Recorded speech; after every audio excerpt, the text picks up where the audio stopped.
I'm going to show you how you can hide your story to someone on Instagram. So if you find this guide helpful, don't forget to subscribe and like the video.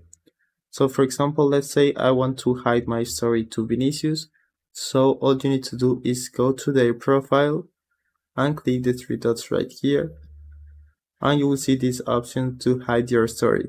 So if you click here, as you can see, Vinicius or the username or the person you want to hide the story won't see any photos, videos, or live videos you add to your story from now on. So you can always unhide it in the story settings if you want to.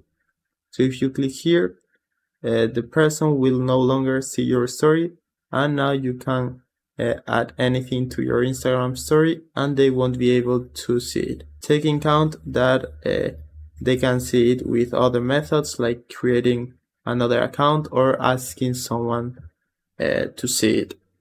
So that's it. I hope it was helpful and thanks for watching.